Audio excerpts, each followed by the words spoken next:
काल मी स्वतः पंढरपूरला वारीत सहभागी होऊन आलो आहे आणि म्हणून सुरुवातीलाच समस्त नागरिकांना आणि महाराष्ट्राला आषाढी एकादशीच्या मनापासून शुभेच्छा आणि शुभकामना देतो आणि विठुरायाचा आशीर्वाद सगळ्यांनाच मिळो अशी मनोकामना व्यक्त करतो। आणि याचा उल्लेख जरूर करावा असं मला वाटतोय। काल मी स्वतः वारीत वारकऱ्यांसोबत चाललोय, रिंगणामध्ये सहभागी झालोय, व्यापाऱ्यांशी, नागरिकांशी, भाविकांशी, रांगेत उभ्या असलेल्या भाविकांशी सुद्धा मी स्वतः बोललो आहे। प्रशासकीय अधिकारी आणि या ठिकाणी मला अतिशय स्पष्टपणे मांडावंसं वाटतंय की या वेळेच्या वारीमध्ये राज्य सरकार माननीय देवेंद्रजींच्या नेतृत्वात एकनाथजी अजितदादा पवार या सरकारने आणि जिल्हा प्रशासनाने अतिशय उत्कृष्ट नियोजनपूर्ण व्यवस्था उभ्या केल्या होत्या आणि म्हणून या सगळ्याचा परिणाम आम्हाला दिसला की खूप चांगल्या पद्धतीने या सगळ्या योजना आमच्या वारकऱ्यांच्या एका अर्थाने सेवेसाठी सरकारने उभ्या केल्या होत्या। मी सरकारचं मनापासून धन्यवाद आणि अभिनंदन देतो। स्वच्छतेच्या बाबतीत असेल, दर्शनाच्या बाबतीत असेल, वाहतुकीच्या व्यवस्थांच्या बाबतीत असेल, कायदा सुव्यवस्थेच्या बाबतीत असेल, या सगळ्याच बाबतीमध्ये यावेळेची वारी आणि व्यवस्था आदर्शवत वाटाव्यात अशा पद्धतीच्या व्यवस्था केल्या। मी सरकारचं मनापासून धन्यवाद व्यक्त करतो। धन्यवाद। सर, एकीकडे आषाढी उत्सव सुरू आहे, पण दुसऱ्या बाजूला मराठीच्या मुद्द्यावरून ज्या पद्धतीने ठाकरे बंधू यांनी आपली एकी दाखवली, खास करून भाजपकडून वारंवार टीका होत होती, तुमच्याकडून देखील, की मराठीचा नाही तर महानगरपालिकेचा आहे। याला उत्तर देखील त्यांनी दिलं की महाराष्ट्राचा आहे। काय नेमकं भाजपची प्रतिक्रिया? पहिल्यांदा तर दोन भाऊ एकत्र झाले, खूप छान झालं। दोन कुटुंब एकत्र झाली, आम्हाला आनंदच आहे। कारण हिंदू कार्यपद्धती, जीवन पद्धती आणि हिंदू व्यवस्था यामध्ये कुटुंबाचं महत्त्व खूप आहे आणि हे मांडणारं आमची विचारधारा आहे। आणि त्यामुळे दोन भाऊ एकत्र आले, खूप छान वाटलं। कुटुंब एकत्र आली, आनंद वाटला। हे कौटुंबिक प्रश्नाचं उत्तर झालं। दोन पक्ष एकत्र येतील की नाही, आलेत का, त्या दोन पक्षांचा तो प्रश्न आहे। त्या दोन पक्षांनी आपापल्या भूमिका घ्यायलाही ते खुले आहेत। त्यांचा तो सर्वस्वी त्या दोन पक्षांचा निर्णय आहे। त्यामुळे त्यावरही काय आम्ही प्रतिक्रिया दिली पाहिजे, आजची वेळ नाही। पण कालचा कार्यक्रम आणि मराठी भाषा या विषयावर प्रतिक्रिया द्यायची असेल तर कालचा कार्यक्रम, त्यात झालेली भाषणं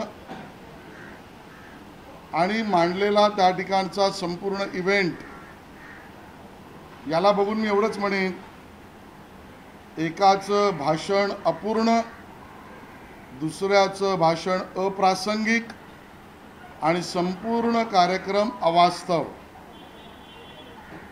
आणि मी ज्यावेळेला एकाचं अपूर्ण असं म्हणतो त्या अर्थी जरूर एकाने मराठी विषयावरच राहण्याचा प्रयत्न केला, ही चांगली गोष्ट आहे। पण मांडणी करताना मांडलेले मुद्दे विपर्यासाचे होते। या प्रत्येक मुद्द्याला मी खोडू शकतो, माहिती संपूर्ण नाही। त्रिभाषा सूत्री कधी आली, यांच्या गावातही ती माहिती नाही, कोणी आणली, याबद्दलची माहिती दिली ती भाषणात चुकीची। देशात अन्य कुठे त्रिभाषा आहे, साधं गुगल केलं असतं तरी त्यांना उत्तर सापडलं असतं. असं धादांत खोटं म्हणून अपूर्ण मी प्रत्येक गोष्ट मांडू शकतो. त्यामुळे एकाचं भाषण अपूर्ण, दुसऱ्याचं भाषण तर अप्रासंगिक, विषय मराठीचा, ते सोडून ट ला ट, फ ला फ आणि घ ला घ या पद्धतीचे टोमणेबाज भाषणाची परंपरा आणि केवळ उद्धवजींच्या भाषणात तर सत्ता गेल्याचा जो सस्यहोलपटपणा होता, उद्विग्नता होती, तडफड होती, या पलीकडे काहीच नाही. त्यामुळे मराठी हा विषय धरला, हिंदी ऐच्छिक भाषा हा विषय धरला तरी उद्धव ठाकरेंचं भाषण अप्रासंगिक, राज ठाकरेंचं भाषण संपूर्ण नाही, अपूर्ण. आणि त्यामुळे हा कार्यक्रमच अप्रासंगिक होता. याचं कारण ना भाषेचा विषय,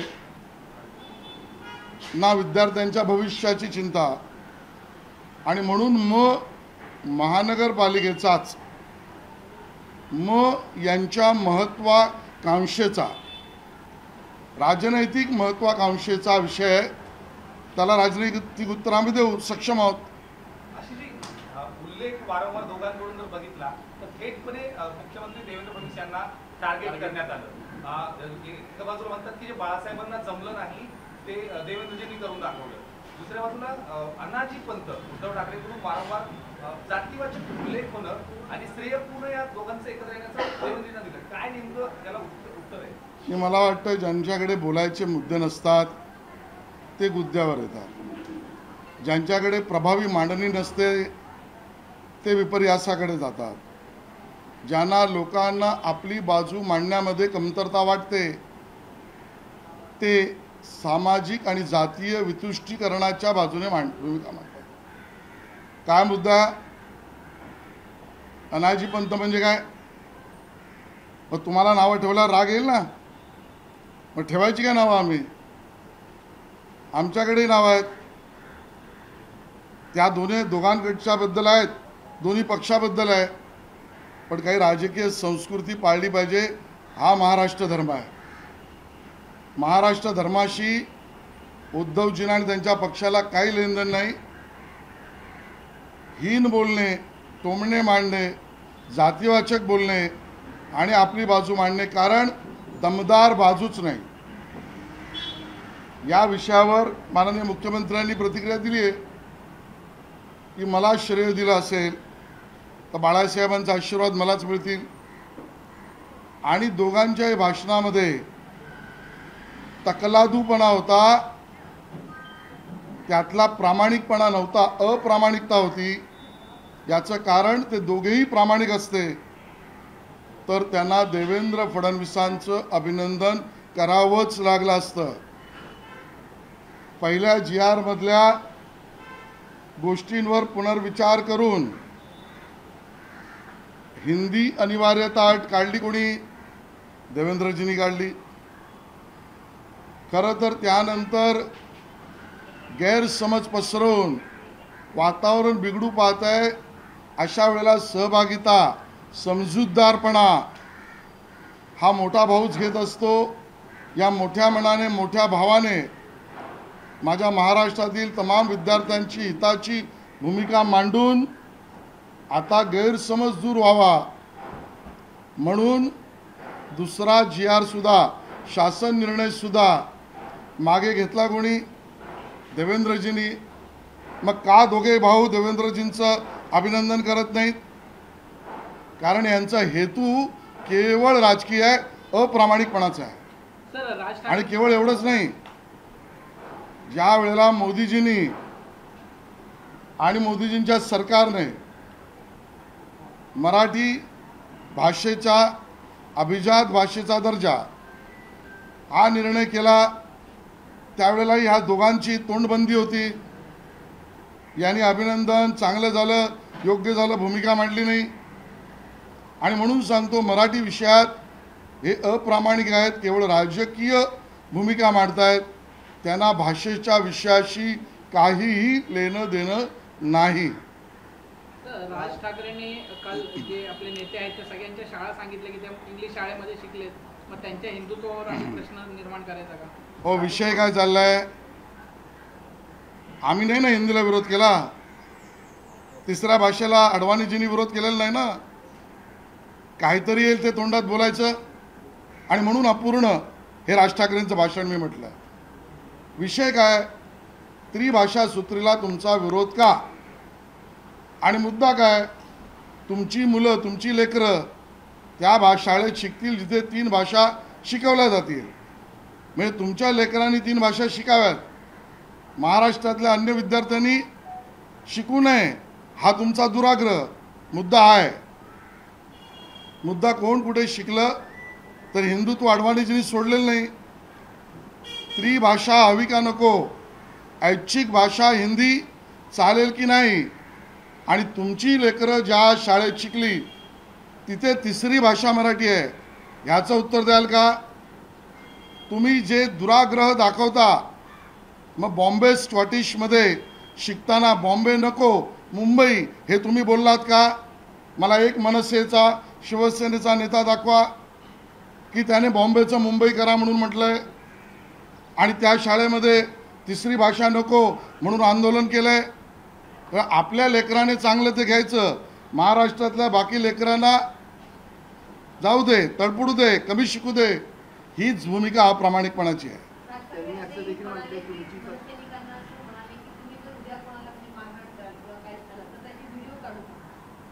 की मला तर या सगळ्या गोष्टीचा उद्विग्नता येते. पहलगाममध्ये त्या लोकांनी धर्म विचारून हिंदूंना गोळ्या मारल्या. पहलगाममध्ये हिंदू धर्म विचारून गोळ्या मारल्या आणि इथे ही सगळी मंडळी निष्पाप हिंदूंना भाषा विचारून चोपतायत. दोन्ही गोष्टी उद्विग्नता करणार आहेत. आणि मग व्हिडिओ काढा नको काढू, पण हिंदूंना चोपण्यामध्ये तुम्हाला जो आनंद मिळतोय ना, हा अख्खा महाराष्ट्र पाहतोय. सरकारने तर कडक पावलं उचलावीच. आम्ही सत्ताधारी पक्ष आहोत, मोठा पक्ष आहोत, मोठा भाऊ आहोत, मोठी जबाबदारी आहे. म्हणून मर्यादा सांभाळून आम्ही त्या ठिकाणी भूमिका मांडतो. पण हे प्रकार वाढता कामा नयेत.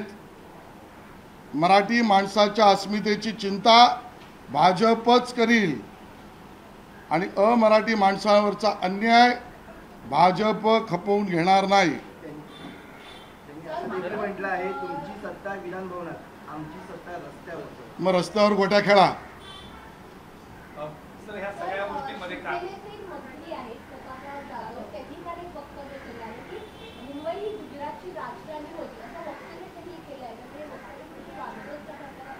बघा, प्रत्येक वक्तव्यावर आम्ही प्रतिक्रिया दिली पाहिजे असं काही नाही. ज्या गोष्टी समोर दाखल्यात आहेत त्या दाखल्यात असतील.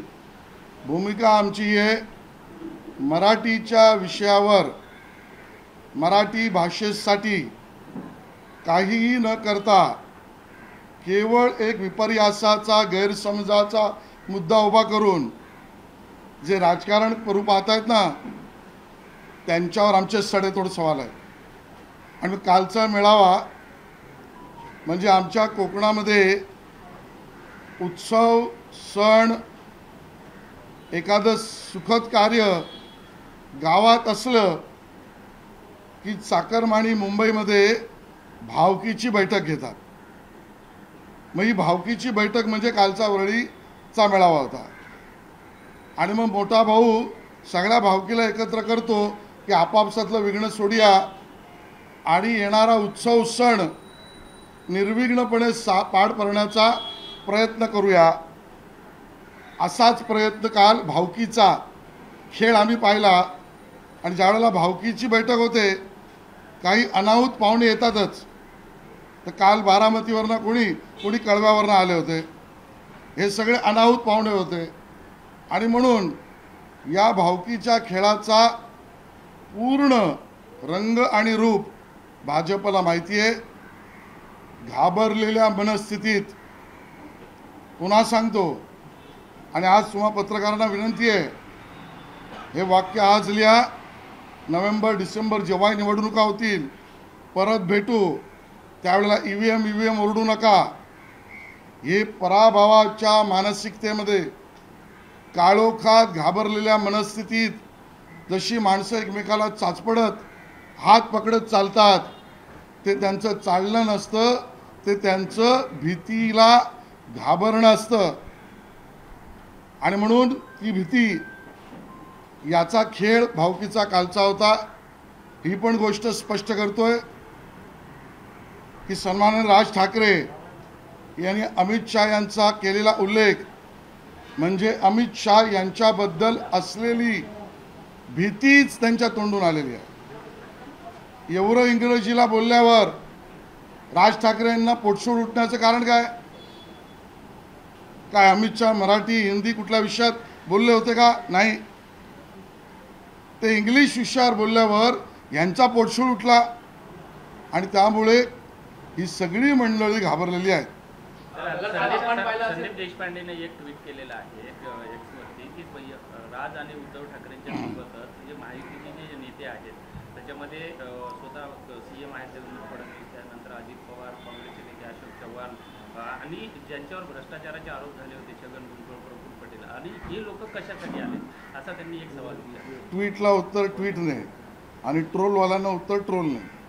अजितजी, कालच्या भाषणाचा एकंदरीत सारांश जर बघितला तर राज ठाकरे यांनी कुठेही युती किंवा एकत्र राहणार असा काही उल्लेख केला नाही. उद्धव ठाकरेंनी मात्र एकत्र राहण्यासाठी घाई उद्धव ठाकरेंना जास्त या सगळ्या राजकीय समीकरण जुळवण्याची म्हणजे बघा, आता त्या भूमिका त्या दोघांनी स्पष्ट करायच्या आहेत. मी पहिल्यांदाही म्हटलं, दोन भाऊ एकत्र आले, खूपच छान. कुटुंब एकत्र आलं, आम्हाला आनंद. कुटुंब व्यवस्था हिंदू समाजाचा पाया आहे, ही मानणारे आम्ही लोक आहोत. राजकीय पक्ष म्हणून त्यांनी भूमिका घ्यायची आहे. आता त्यावरची भूमिका त्यांना मांडायची आहे. पण आम्ही मुद्दा जो मांडतोय तो मराठी भाषिकांनी चिंता करू नये हीच काळजी हे सरकार आणि भाजप घेत आहे. राज ठाकरे काल म्हणाले की हिंदी सक्ती करण्याचा फक्त भाजपचा हा ट्रायल होता. जर हिंदी सक्ती झाली असती तर याच्यापेक्षा मोठं काहीतरी भाजपने आपल्यावर थोपवलं असतं. मला वाटतं दिवास स्वप्न आहे. इंग्रजांची रणनीती होती तोडा आणि राज्य करा. आता काही पक्षांची रणनीती आहे भीती पसरवा आणि स्वतःची मतं मिळवा. आणि म्हणून अशा पद्धतीने मतांसाठी गैरसमजाची भीती पसरवणं त्यापोटी त्यांनी केलेलं विधान आहे आणि त्यामुळे ते सत्य बिलकुल नाही.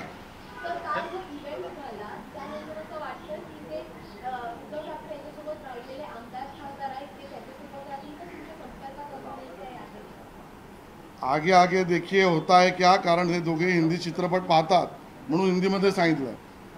आज त्याच्यावर प्रतिक्रिया देणार नाही. आज आमच्या भूमिका अतिशय स्पष्टपणे मांडण्यासाठी मी तुमच्यासमोर बसलो आहे. या प्रकारे शिवसेना म्हणजे उद्धव ठाकरे गटाकडून भाजपवर जे प्रश्नचिन्ह केलं तर प्रकारे काँग्रेसवर देखील करायला पाहिजे का? किंवा काँग्रेसला कुठेही सहभागी होताना दिसले नाही. बघा, त्यांनी काय करायचं आहे, आपापसात काय करायचं आहे, पायात पाय टाकायचे आहेत का एकमेकाची डोकी फोडायची आहेत, त्यांचा प्रश्न आहे. काँग्रेसची भूमिका महाराष्ट्र पाहतोय ती किती बोट चेपेपणाची आहे, अगतिकतेची आहे, राजकीय भिकारीपण आहे. त्याची स्पष्टता त्यांनी करायची आहे. आज भाजपची भूमिका पुन्हा एकदा मराठीसाठी कट्टर, पण हिंदुत्व आणि हिंदुस्थानी भाषा याचे खंदे समर्थक. विद्यार्थी हित डोळ्यासमोर, मराठीचं अहित होऊ देणार नाही, ही भूमिका आमची आहे. बोलताय की भाजपा हे धर्म करून मग त्या त्यांचा धर्म आणूनही ती स्वतःची राजकीय गोळी वाजतात. तर मग जर मनसे आणि यांनी जर समजा मराठी भाषेचं जर नावानं राजकारण केलं तर तुमच्या का पोटात दुखतंय असं? आम्ही कुठे काय म्हटलं कोणाच्या पोटात दुखते? आमचं एकही विधान नाही आहे. आमचं एकही विधान नाही. ज्याच्याबरोबर यायचं त्यांनी जावं, ज्याला ज्याच्यावर राहायचं त्यांनी राहावं. आमचं काही म्हणणं नाही. आव मराठीचा आणि घाव महानगरपालिकेच्या अर्थसंकल्पावर हे दुटप्पीपणा आहे, एवढंच आमचं म्हणणं आहे. संजय राऊत वारंवार म्हणतायत की आता राज्यभरात रडगाण्याचे कार्यक्रम करावेत, कारण अर्थात दोन भाऊ एकत्र येणं त्यांना पटलेलं नाही सगळ्याच महायुतीच्या. होय, आम्ही आता प्रचंड घाबरलो आहोत. जणू काही आम्हाला धडकी भरली आहे.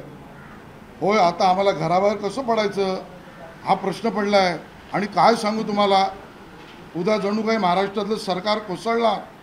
जे भाट लोक सुरू झाले आहेत की जणू त्यांचं सरकार आलंच, केंद्रात आता जणू काही पायघड्याच, आणि राष्ट्रपती भवनावर जणू काही शपथविधीचा सोहळा याची तयारीच लगबग सुरू झाली. हो, बालिशपणा. उद्धव ठाकरेंनी असं म्हटलं आहे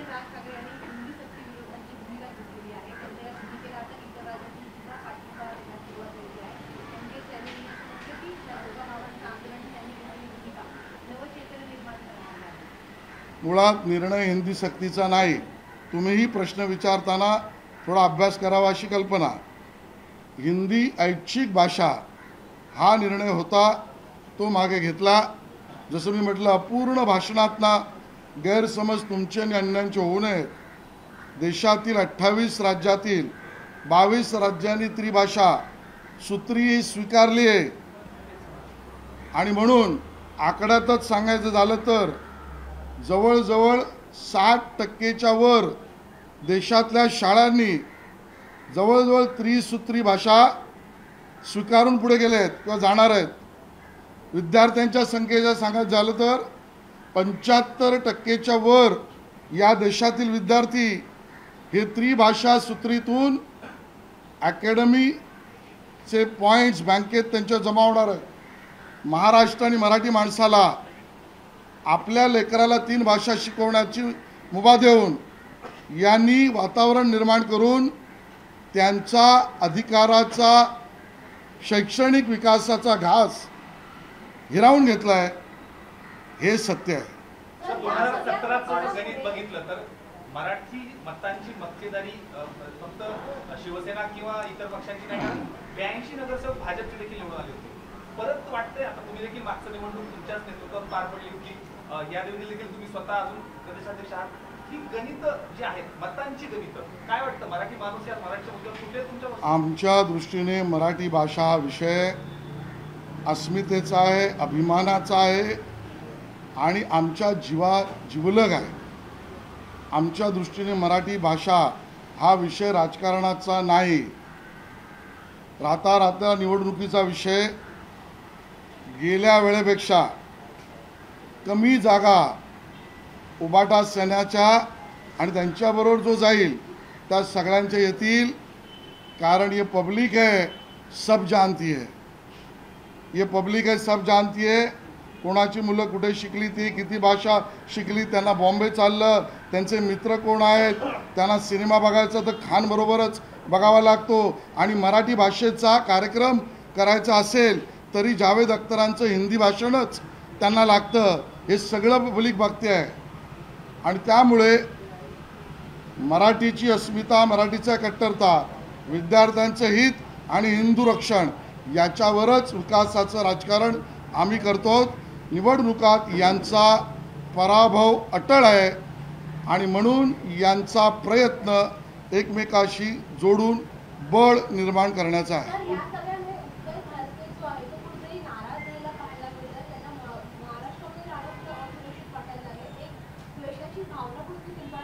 कुणीही द्वेषाची भावना पसरू नये आणि महाराष्ट्रात कायदेशीर राहणाऱ्या कोणीही घाबरण्याचं कारण नाही. मराठी माणसाच्या अस्मितेची, भाषेची, संस्कृतीची चिंता भाजपनेच केली आहे, भाजपच करेल. आणि अमराठी माणसाने सुद्धा मराठी माणसाला डिवचू नये, पण म्हणून कुठेही घाबरण्याचं कारण नाही. कोणाच्याही लग्नात भाजपवाल्यांना बोलवू नये, श्रीखंडपुरी खातील आणि दुसऱ्याच्या लग्नात भांडण लावून दुसऱ्याच्या लग्नात जेवणात जातील. वाटलं तर मुलगी पण पळवून नेते. बालिशपणाचं वाक्य आहे हे. आपल्या सगळ्या सोहऱ्यांच्या लग्नात कधी गेले नाही, स्वतःच्या भावकीच्या कार्यक्रमात कधी गेले नाहीत, त्यांना कोणी बोलवलंही नाही. त्यांची आता स्वतःची असलेली दुःख हे दुसऱ्याच्या भाजपच्या माथी ते मांडत आहेत. मराठी झालं. सर एक फक्त संजय राऊतचा प्रश्न आहे. संजय राऊतवर टीका करताना हे आपलं एकनाथ शिंदेवर टीका करताना संजय राऊत म्हणले की एकनाथ शिंदेची दाढी ही शिवाजी महाराजांची नाही आहे, तर ती गद्दाराची दाढी आहे, अफजल खानांची दाढी आहे. आणि दुसरीकडे सुद्धा म्हणतात की शिंदे आता संस्कृती चेंज केली आहे, त्यांच्या नावासोबत ती आता ढोकळा खातात. ते मला मालवणीतली एक म्हण माहिती आहे की त्यामध्ये, पण जाऊ दे आता ते मी टाळतो, कारण परत नवीन विषय मला निर्माण करायचा नाही. दाढी कोणाची आणि दाढ्या कशा कुरवळायच्या यातली एक्सपर्टी आणि PhD उभाटा सेनेची आहे. मी दाढी कुरवाळणं याचा अर्थ मराठीतला स्पष्ट आहे. जेव्हा यांना सत्ता हवी होती तेव्हा उद्धवजींनी भाजपच्या दाढ्या कुरवळल्या आणि केंद्रापासून महाराष्ट्रापासून महानगरपालिकेपर्यंत आमच्या जीवावर उद्धवजींचं सरकार त्या ठिकाणी मिळालं, सरकारमधली सहभागिता मिळाली. आता त्यानंतर सत्तेतली राज्यातली मुख्यमंत्री पदाची लालसा लागल्यावर राष्ट्रवादी काँग्रेस आणि काँग्रेसची दाढी त्यांनी कुरवळली आणि मग राज्यामध्ये मुख्यमंत्रीपद मिळवलं. आता महापालिकेतली सत्ता जाईल म्हणून मनसेची दाढी कुरवळायचं काम चालू आहे. आणि त्यामुळे दाढीवाला आणि दाढी कुरवळणं याची एक्सपर्टी ही संजय राऊत आणि उभाटा सेनेकडेच आहे. त्यांनी संस्कृती चेंज केली, आता ते ढोकळा खातात असं म्हणतात.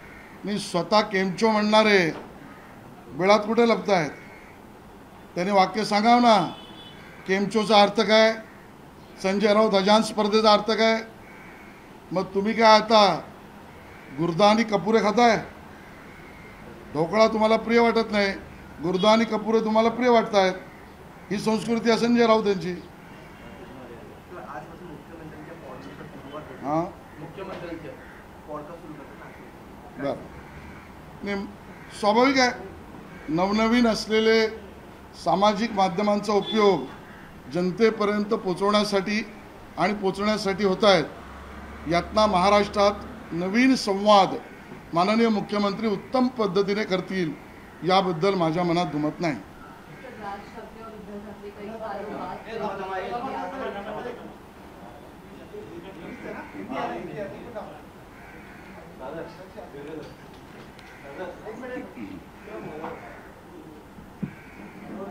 कल के कार्यक्रम को आप कैसे देखते हैं? आपने कार्यक्रम के बारे में बताया, उसका राजनीतिक अलायंस और पारिवारिक अलायंस के बारे में बताया.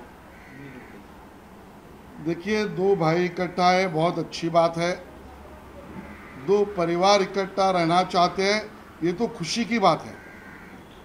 हम कुटुंब व्यवस्था इसको मानने वाले हिंदुत्ववादी विचारों के लोग हैं और इसके लिए दोनों भाई साथ में आना ये बहुत अच्छी बात है.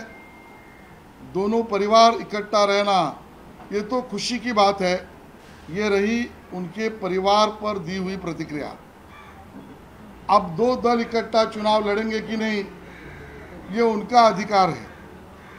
उस दो दलों को उसका अधिकार है, वो उसका निर्णय जो चाहे करे, उसमें हमें आज कुछ नहीं कहना है. जहाँ तक कल के कार्यक्रम की बात, तो उसमें एक का भाषण अपूर्ण और दूसरे का भाषण अप्रासंगिक.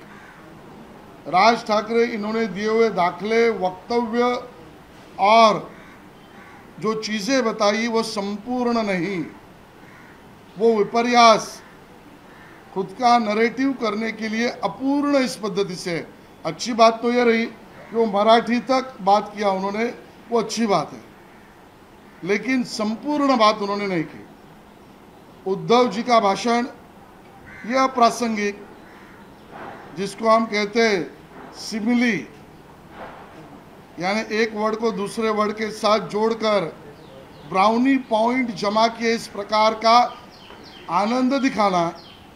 मराठी भाषा विषय कुछ नहीं. उनके पूरे भाषण में मेरी सरकार चली गई इसका रोना था, तो वो अप्रासंगिक था.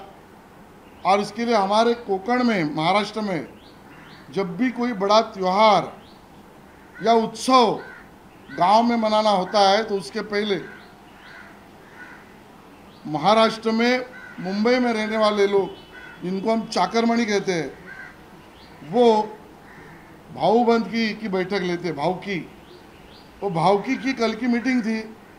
इसमें ना भाषा का विषय था, ना महाराष्ट्र को कोई संबोधन था, और इसके लिए ये भावकी की बैठक थी। ये राजनैतिक प्रेरित इस प्रकार का मेळावा था। ये मराठी अस्मिता, मराठी संस्कृति से कोई लेना देना इनका नहीं था। इतनी बात हम स्पष्ट करना चाहते हैं। और जहाँ तक रही अमित शाह जी के बयान पर या अमित शाह जी का उल्लेख राज ठाकरे इन्होंने किया, वो अमित शाह जी के प्रति उनके मन का डर स्पष्ट करता है। अमित शाह जी का डर राजनीतिक जो है वो उनके बयान से, राज ठाकरे जी के बयान से स्पष्ट पड़ता है।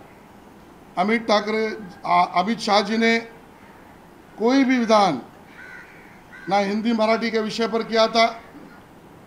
अंग्रेज और अंग्रेजी मानसिकता इस पर बयान किया तो राज ठाकरे जी के पेट में दर्द पैदा हुआ। क्यों भाई?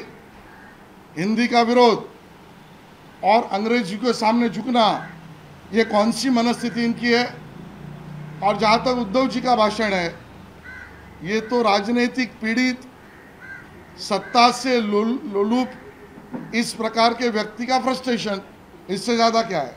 आपने कहा कि उन्होंने जब स्कूलों के दाखिले दिए कि कौन किस स्कूल में पढ़ा, आपने कहा कि मुद्दा तीसरी भाषा का है, 3 भाषा सूत्र का है। देखिए कितना अप्रासंगिक और बेताल्लुक बात राज ठाकरे जी के बयान में। मुद्दा कौन सी स्कूल में पढ़ा उसके ऊपर भाजपा का ऑब्जेक्शन है ही नहीं। भाजपा तो कहती है हर किसी को अपनी मातृभाषा में और जिस भी भाषा में उसको पढ़ना है वो पढ़ने का मौका मिलना चाहिए। बात यह है जिसका जवाब देते हुए राज ठाकरे बच गए कि आप तीसरी भाषा के विरोध में हो तो आपके बच्चे ऐसे स्कूल में क्यों पढ़े जहाँ 3 भाषा पढ़ाई जाती है? तो आपके सुपुत्र 3 भाषा पढ़े चलेगा, बाकी महाराष्ट्र के बच्चे तीसरी भाषा पढ़े ही नहीं। ये कौन सा मुद्दा है? ये कौन सा तर्क है? ये कौन सा न्याय है?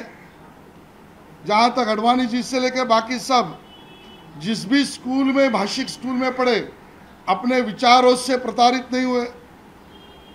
और इस बात का दाखला बॉम्बे स्कॉटिश इस स्कूल में पढ़ने वाले उद्धव जी या राज ठाकरे जी देंगे क्या कि हमें बॉम्बे मंजूर नहीं, मुंबई करिए?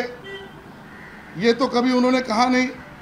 खुद के बच्चे वहाँ पढ़ते हैं, वहाँ पर बॉम्बे भी चलेगा, तीसरी भाषा भी चलेगी, फ्रेंच भी चलेगी, जर्मनी भी चलेगी, इंग्लिश भी चलेगी, लेकिन भारतीय भाषा नहीं चलेगी। ये कौन सा हिंदुत्व है? और इसके लिए भाजपा का कहना स्पष्ट है, महाराष्ट्र में हम मराठी के लिए कट्टर, लेकिन हिंदुस्तानी भाषा इसके हम पुरस्कर्ता है, विद्यार्थी हित के हम हितैषी है। आपने कहा राज ठाकरे कह रहे हैं कि किसी को पीटो लेकिन वीडियो ना बनाओ, इसको लेकर बड़ी चर्चा हो रही कि कैसे, मतलब देखिए सब जो घटना है ना, मन को वेदना, पीड़ा, उद्विग्नता देने वाली है। ये सभी घटना जो दिखती है, पहलगाम में उन लोगों ने किसी का धर्म पूछकर उसको गोली मार दी, हिंदू है गोली मार दो। और यहाँ पर इन्होंने निष्पाप हिंदुओं को कौन सी भाषा में आप पढ़ते हो या बोलते हो उसके ऊपर मारपीट की।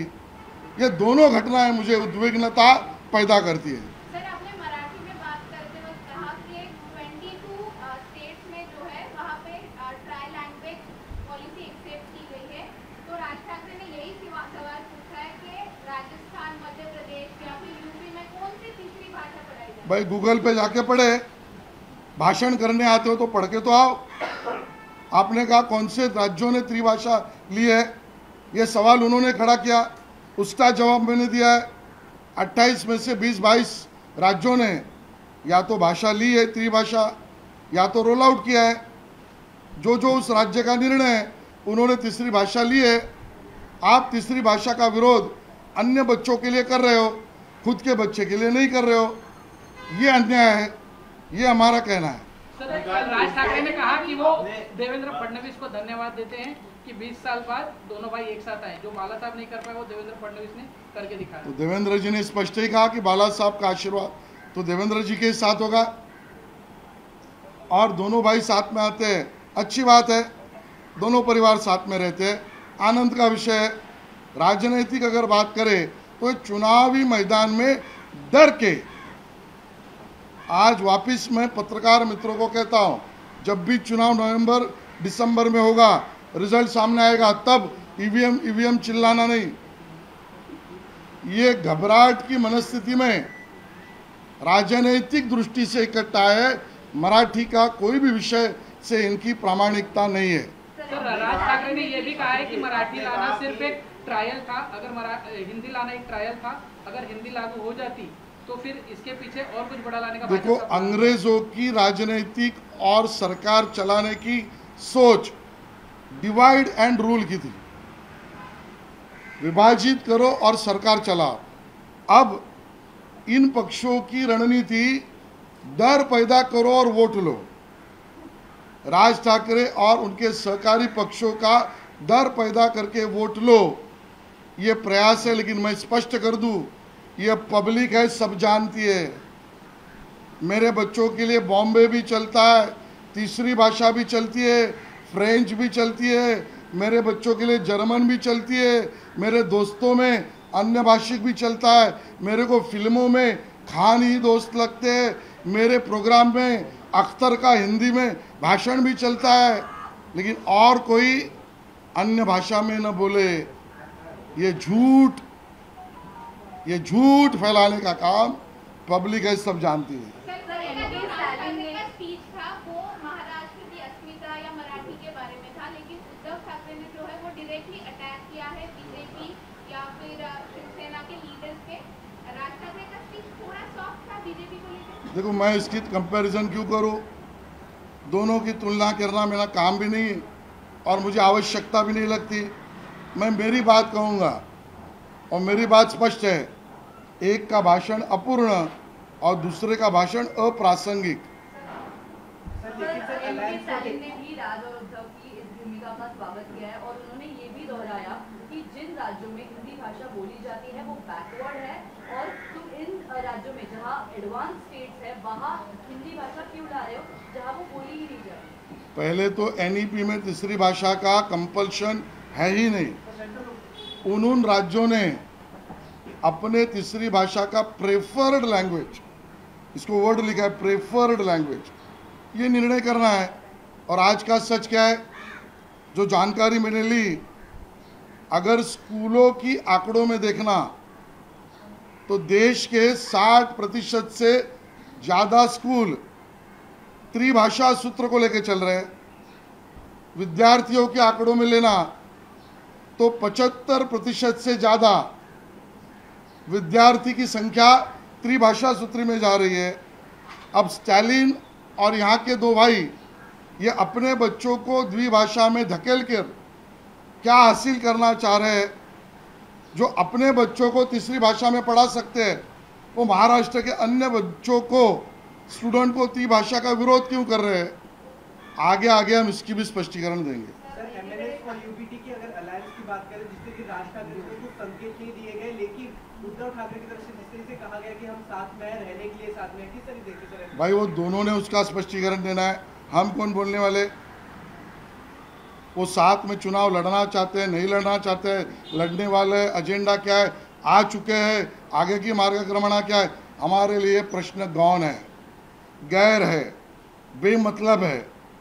हम मुंबई का विकास, मराठी अस्मिता, मराठी की कर्मठता और हिंदुस्तानी भाषा, इस पर विकास की राजनीति लेकर सभी मुंबईकर को लेकर चुनाव में उतरेंगे। सर, राज ठाकरे ने अपने कार्यकर्ताओं को कहा है कि अगर कोई मराठी ना बोले तो उनसे सीट हो, लेकिन वीडियो ना बनाओ। ये मैंने उसका जवाब दे दिया है। सर, उद्धव ठाकरे के कल के भाषण में ज्यादातर यही दिखा कि बीजेपी और खास करके देवेंद्र फडणवीस ही कहीं ना कहीं विलन है और वही लोगों में नफरत फैला। देखिए, उनके भाषण में वो बौखलाहट है, वो बेचैनी है, उनके भाषण में वो रुदालीपन है कि मेरी गवर्नमेंट चली गई। सत्ता लोलुप उद्धव ठाकरे सत्ता के बिना रह नहीं सकते और सत्ता और सरकार के लिए किसी भी हद तक जा सकते हैं। ना विचारधारा, ना मराठी आदमी, ना महाराष्ट्र, इसका कोई प्रेम नहीं। कुर्सी का प्रेम, यह उद्धव ठाकरे जी की रणनीति है। जब कुर्सी चाहिए थी तब बीजेपी के साथ आए, केंद्र में, राज्य में, महानगर पालिका में सत्ता में बैठे। जब मुख्यमंत्री कुर्सी का लोभ हुआ तब एनसीपी और कांग्रेस के पास चले गए, मुख्यमंत्री पद को हासिल किया। अब महानगर पालिका की सरकार के लिए शिवतीर्थ पर वहाँ पर बात करने के लिए जा रहे हैं और इसके लिए सत्ता लोलुप उद्धव ठाकरे, ये उनके भाषण से, बयानबाजी से दिख रहा है। भारतीय जनता पार्टी अब भाषावाद के बाद कास्ट पे उतरेगा और हरियाणा में जाट और गुजरात में पटेल समाज के बाद महाराष्ट्र में भी मराठाओं में भी जो किया वो एक और बार दोहराया जाए। देखो, भाजपा की बात तो स्पष्ट है, कटेंगे तो बटेंगे, एक रहेंगे तो सेफ रहेंगे। भाषा पर विवाद खड़ा किया उन्होंने, जातिवाचक उल्लेख किया उन्होंने, किसकी टोपी किसकी पगड़ी उस पर बात किया उन्होंने, अन्य धार्मिक मुद्दे पर बखेड़ा खड़ा किया उन्होंने। हम तो एकता की बात एक है तो सेफ है की करते हैं। सर, राज ठाकरे ने इसी बयान को लेकर कहा था कि जो बटेंगे तो कटेंगे वो आपने मराठियों के लिए कहा था, लेकिन तब उनको ये बात समझ में नहीं आई थी। देखो, उनको बहुत सारी बातें सत्ता लोलुपता से बहुत बाद में ध्यान में आती है। लोकसभा चुनाव के पहले कुछ ध्यान में आया, अब कुछ ध्यान में आ रहा है।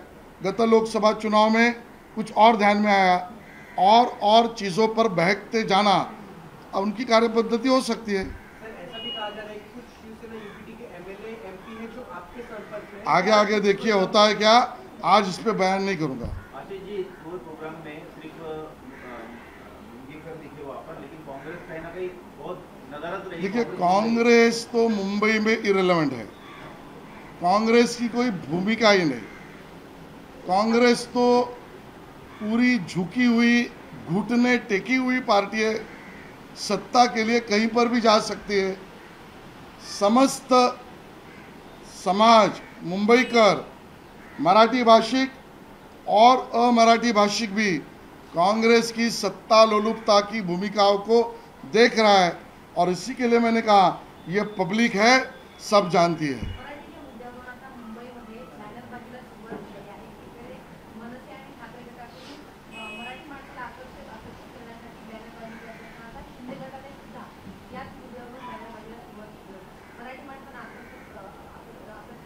मराठी माणूस संस्कृती प्रिय आहे, सुसंस्कृत आहे, धर्माप्रती निष्ठावान आहे। मराठी माणूस जगाचं नेतृत्व करतो, त्यामुळे जग त्याला माहिती आहे आणि म्हणून हा मराठी माणूस संपूर्ण विचारांती मुंबई आणि राज्याचं हित मोदीजी आणि देवेंद्रजींच्याच नेतृत्वात आहे हे ओळखून आहे, एवढंच मी त्या ठिकाणी म्हणेन।